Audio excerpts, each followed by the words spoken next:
Get the latest Impact Podcast right into your inbox each week. Subscribe by entering your email address at impactpodcast.com to make sure you never miss an interview. This edition of the Impact Podcast is brought to you by ERI. ERI has a mission to protect people, the planet, and your privacy, and is the largest fully integrated IT and electronics asset disposition provider and cybersecurity-focused hardware destruction company in the United States, and maybe even the world. For more information on how ERI can help your business properly dispose of outdated electronic hardware devices, please visit eridirect.com. This episode of the Impact Podcast is brought to you by Closed Loop Partners. Closed Loop Partners is a leading circular economy investor in the United States with an extensive network of Fortune 500 corporate investors, family offices, institutional investors, industry experts, and impact partners.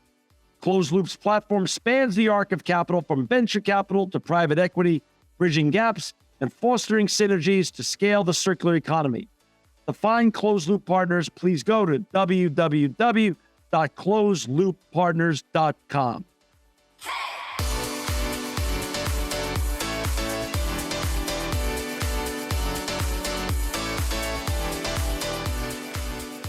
Welcome to another edition of the Impact Podcast. I'm John Shigarian, and I'm so honored to have with us today Ajith Segram. He's the head of global account management at care.com. Welcome to the Impact Podcast, Ajith. Thank you for having me, John. It's a pleasure to be here.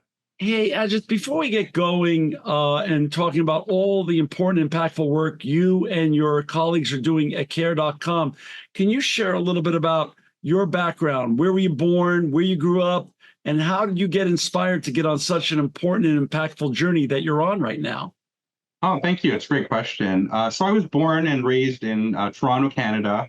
Parents came from East Indian descent and immigrated here a while back. And really, I've been on a care journey probably my whole life. I was raised partially by my grandmother on my maternal side. And as I got a little bit older, she became older, and I actually became the primary caregiver for her at a certain point in time, and was really instrumental in kind of just helping her through her elder years of her life. And as that was happening, and shortly after that, I had children on my own and became your typical sandwich generation. So, someone that needs care on both sides, right? So I have, at the time, aging grandparent and aging parent and young children at the same time. And at the same time, trying to build a career, hold a job, and, just saw the challenges that can bring as, being a working caregiver in the workforce. So as I learned about the mission care.com was on, I had a few colleagues that I'd worked with in the past that were working here, and really just started following what they were doing and became inspired about the mission they have and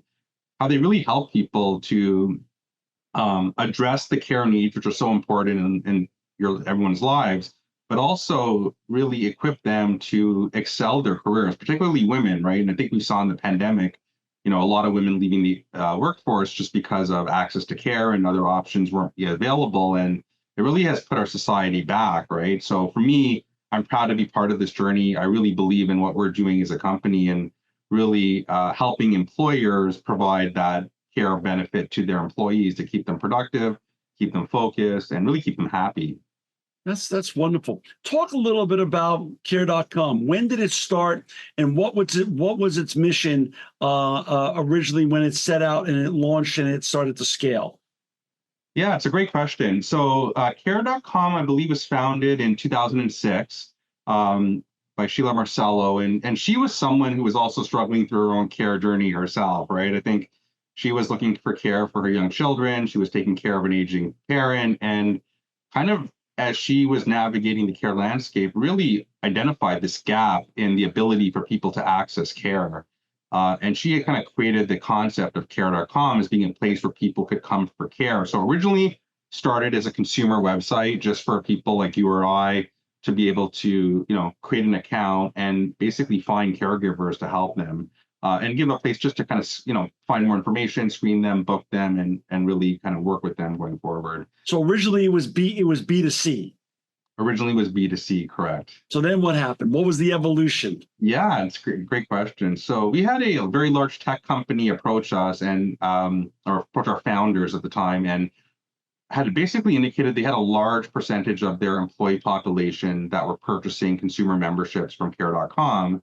And they wanted to see if there was a way that they could help subsidize that for their employees. I think they were very insightful in understanding that by providing care for your employees, you can keep them more productive, you can retain them, and just create a better environment to work in. So they approached us and said, hey, can we find a way to subsidize this? And of course, we said we can definitely look into that and figure it out with you. And hence, Care for Business, as it's known today, was born. And the idea was that we set up a separate division targeting working with employers to help provide these family care benefits to their employees and their working caregivers in their workforce.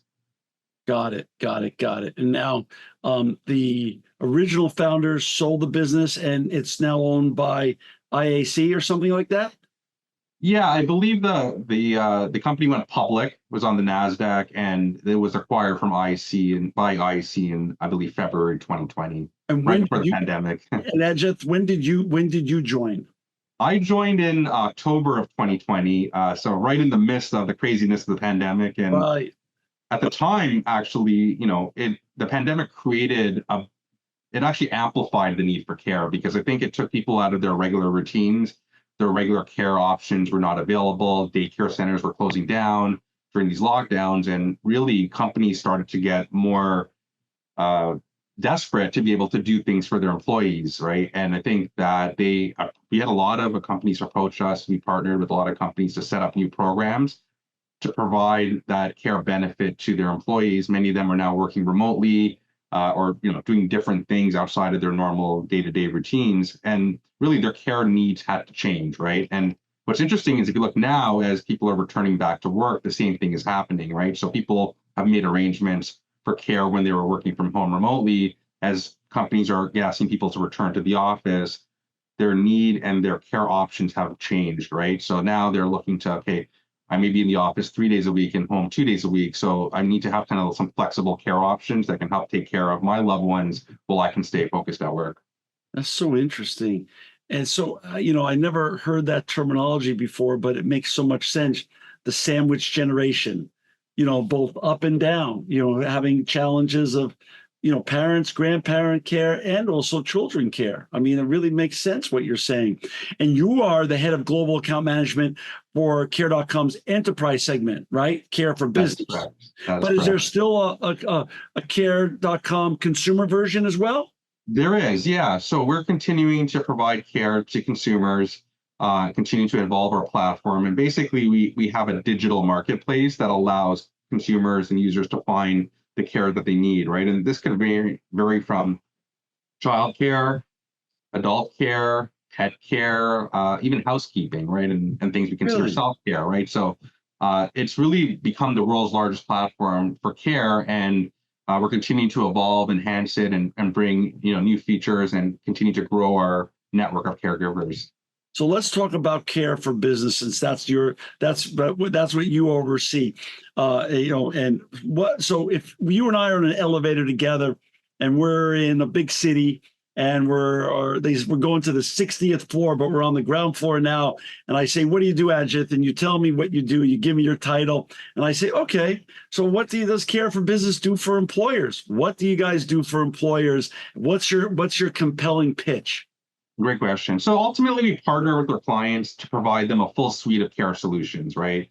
This can include access to our platform, backup care for when their regular care arrangements are not available, tutoring resources, and care specialists, which is basically a white glove concierge service that can provide one-to-one guidance through life's major events. As well, we offer discounts on everyday products and services through our LifeMart platform. So we provide what we call a holistic benefit offering when it comes to family care. So anything, finding and accessing full-time care to backup care to some of those auxiliary needs that people have as well. And I don't think I'm talking out of school. And if I am, just please tell me. But when we talk about enterprise clients and people that you manage for the Care for Business side, we're talking about Best Buy, Starbucks, Facebook, Google, some of the biggest brands on the planet.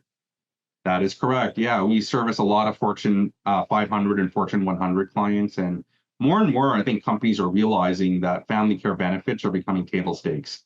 And we're seeing a growing demand across all companies and large employer segments, as well as small individual, small businesses that are really seeing the need and seeing the impact that providing these benefits can help on their employees, right? And we've seen 31% increase on productivity among their employees, 28% improvement on retention, and as well just the ability to hire better talent because it creates a more attractive package for potential candidates. So it's a recruiting tool, it's a retention tool, and and also goes to culture and employee happiness and satisfaction. Because as you and I know, especially with your generation and younger, it's not only about making a paycheck; it's about making a difference.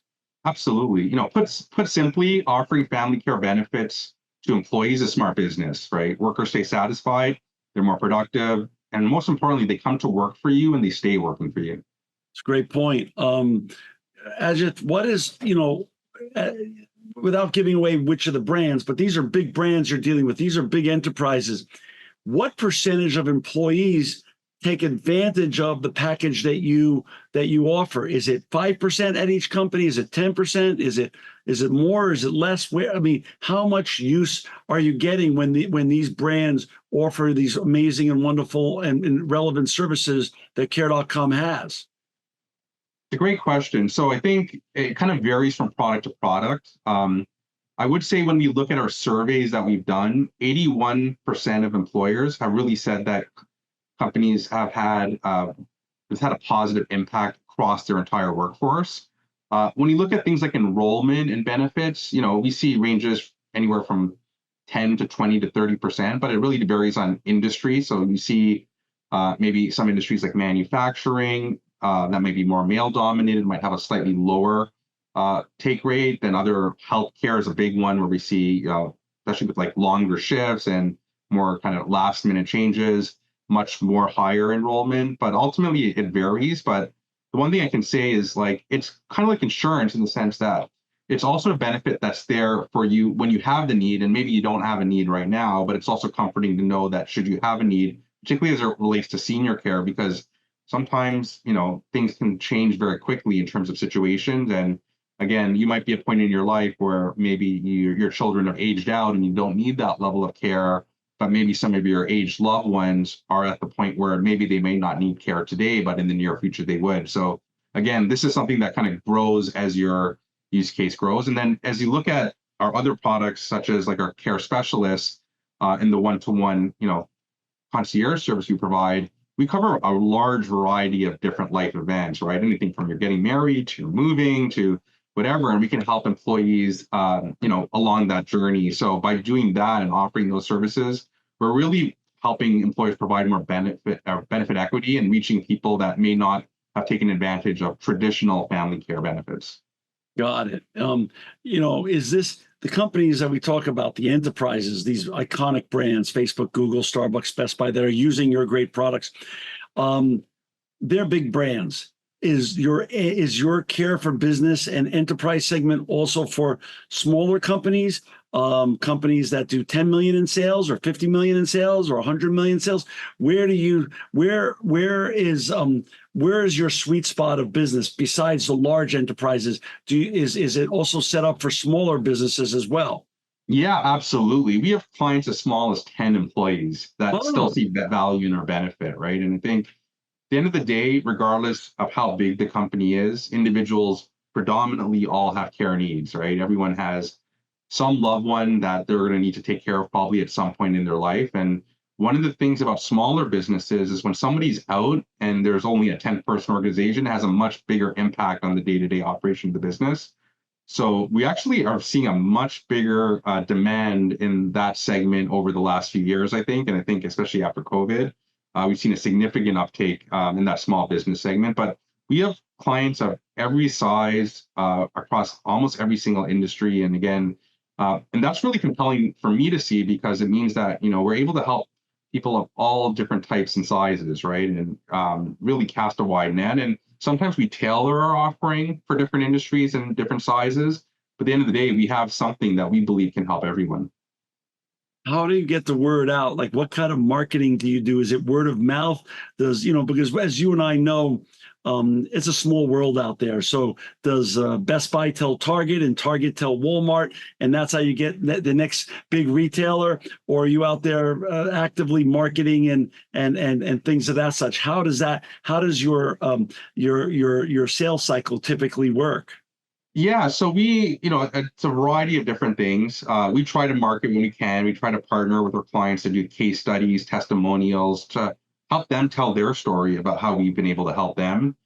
We have clients that have done their own press releases and marketed, and some of them like to do that because it showcases them being an innovative and progressive employer and Right. also being a great place to work. So it's a combination of different marketing events. We also attend a lot of trade shows specific to the benefit industry. We also work very closely with the government and both federal and state level to really advocate to change policies. Right. In fact, right now there's a childcare summit going on in DC, the National Childcare Innovation Summit, and we have many care members that are there actually right now today. We recently had one of our clients, Suffolk Construction CEO, speak on stage about how our benefits have helped them to really retain and keep their employees productive. Got it. For our listeners and viewers who've just joined us, we've got Ajith Segram with us today. He's the head of global account management for Care.com's enterprise segment and Care for Business. Ajith, talk a little bit about your Care spending account product. What does that mean? Great question. So Care Spending Account is a new product that we're bringing to market. What it does is it allows employers to have more flexibility with how they help their employees access care and afford care. So with our traditional offerings like backup care, it's really meant to help replace or when your regular care is not available and find last minute care options. Um, have our care membership platform, which allows you to access and find full-time care options, but it doesn't help you to afford it. And when we surveyed our clients, we found that this was a big gap. And what our clients wanted to be able to help their employees is to address the full-time care aspect. So the care spending account is essentially a fund where employers can help fund and provide a subsidy to their employees that provides them a little bit more flexibility on how they're spending it. So, for example, employers can decide, do they want to limit it to just childcare? Do they want it to keep it to senior care? Do they want to kind of really wide open to allow any different types of things? So ultimately, I think it's a great tool for them to help many people, and it gives them more flexibility on how they're helping them and how they can use the money. What's the soft and the hard ROIs on great programs like that? Great question. So, like as I mentioned earlier, right, 82% of our employers have said they've had a positive impact on productivity.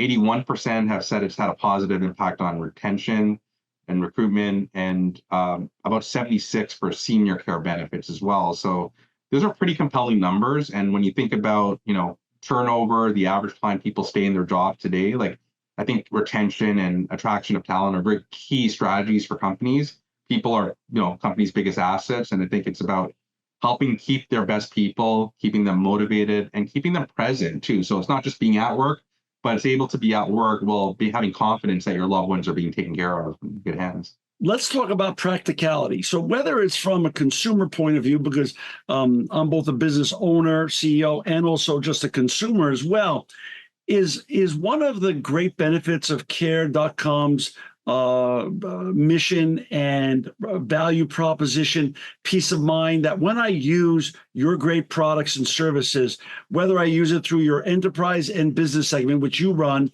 or I just become a consumer on your website and just use the B2C opportunity, when I'm hiring these folks to help me with my grandchildren or my parents, you're saying I have peace of mind because these are all been very vetted and highly qualified people. And how does that work? Yeah, so we have, I'd say pretty strict screening processes.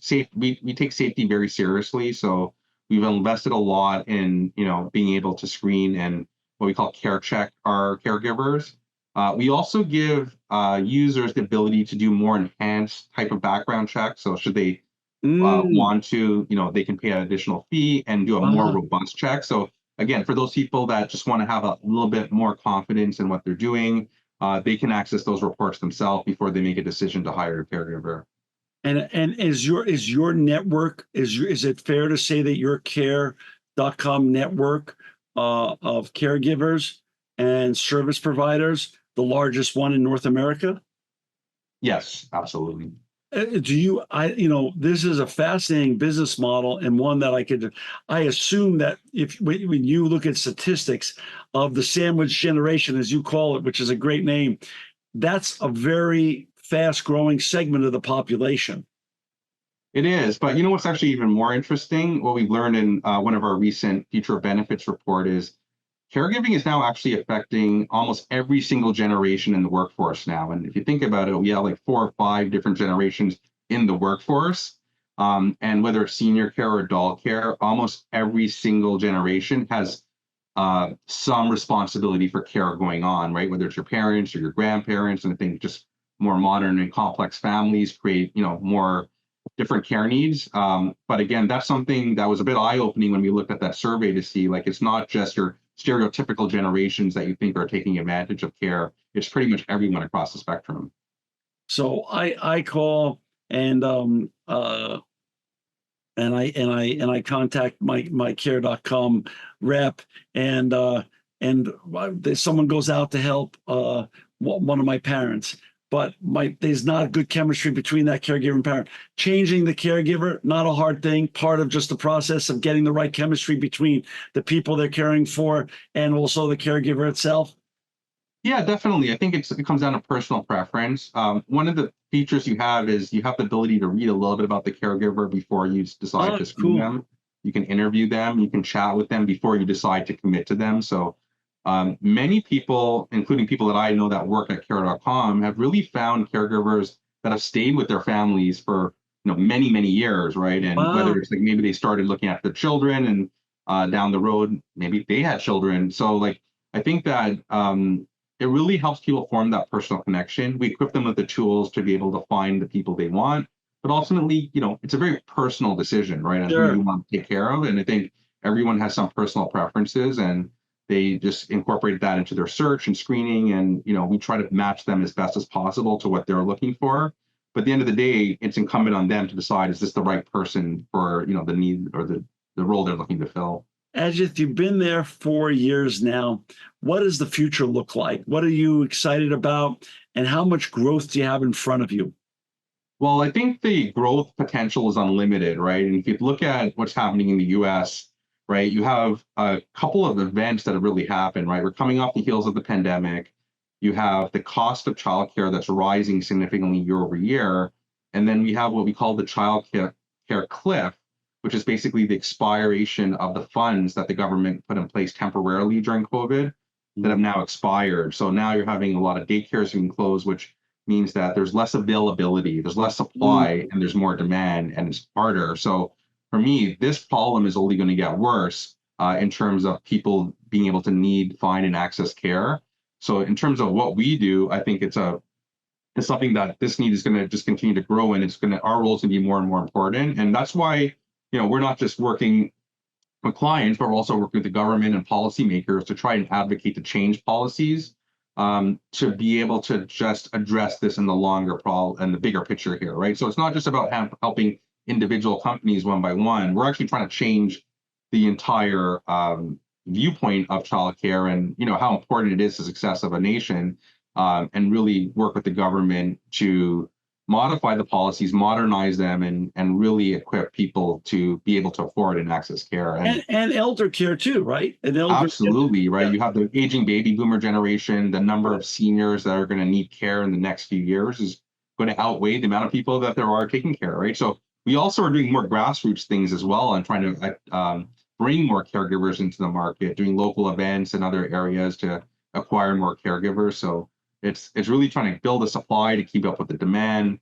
But just to answer your original question, what gets me excited is our ability to impact people's lives, right? One of the things I love about my job is almost on a daily basis, we get testimonials from users, customers that just rave about how we've helped them in a very specific situation. And something that just really warms my heart because it knows that the hard work we do on a day-to-day basis has really impacted and touched someone's life in a positive way.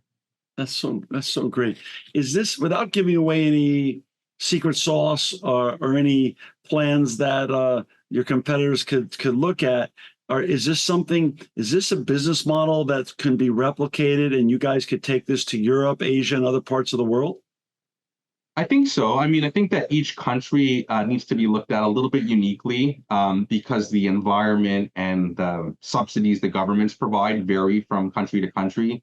So the U.S. right now obviously is a very dominant market just because of the lack of funding and the lack of availability. But we do operate in different countries. We're not as present heavily as we are in the U.S., but I think that's something we're always evaluating, and we're also constantly looking at what's happening in those markets. And we also have a lot of global clients that want us to be able to support their employees in those other markets. So we do have services in those other countries. We're looking at, where we can expand, how we can grow our caregiver pool. At the same time, keeping in mind the local nuances in a country. Some countries provide a lot of benefit support for children, for parents, things like that. So again, it's just kind of fitting in, trying to understand where the gap is and try to see where we could add value. What are you most excited about for the rest of 24 and early 25 in terms of Care for Business? I'm very excited about the Care Spending account. That's going to be going officially live in Q3. So again, being able to help employers help their employees in a more flexible way. I think that's going to be really impactful. And just in general, the continued innovation of products, right? And just looking at what's there in the market, where there are gaps, and how we can continuously innovate and get creative to solve these problems. How many employees now does Care.com have, approximately? That's a great question. I don't know, Mackenzie, if you know the exact answer, but roughly. I would say without caregivers, we're probably around the 900 to 1,000 mark. And your headquarters are in Austin, Texas, right? Our headquarters are currently in Austin, Texas. But it's a diversified, geographically diversified workforce in that you work out of Canada, other people work out of different parts of the country, so not everyone's in Austin. That's correct. Yeah, we have a few different hubs that we have the majority of our employers. We also have, decentralized teams that are across the country for coverage, and then of course our caregivers are in every single market, where we need to have care delivered.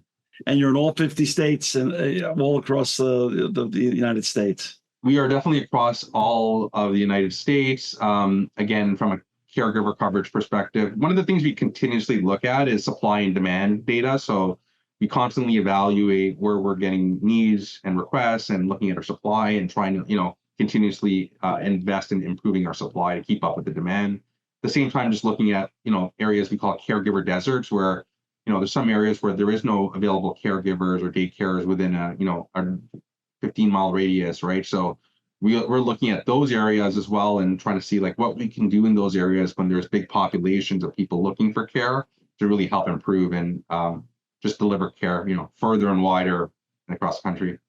Ajith, this has been fascinating.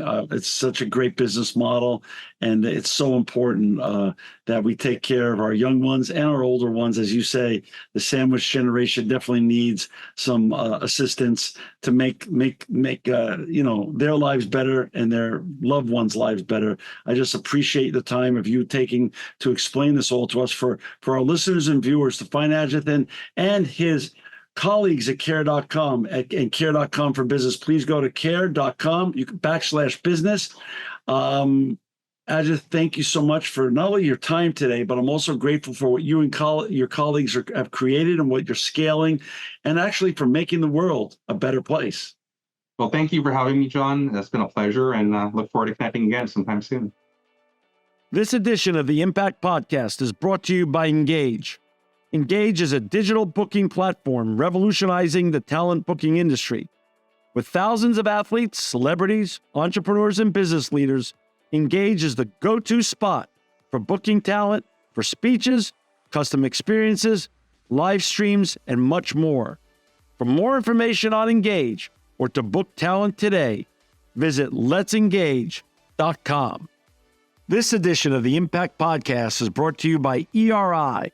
ERI has a mission to protect people, the planet, and your privacy, and is the largest fully integrated IT and electronics asset disposition provider and cybersecurity-focused hardware destruction company in the United States. and maybe even the world. For more information on how ERI can help your business properly dispose of outdated electronic hardware devices, please visit eridirect.com.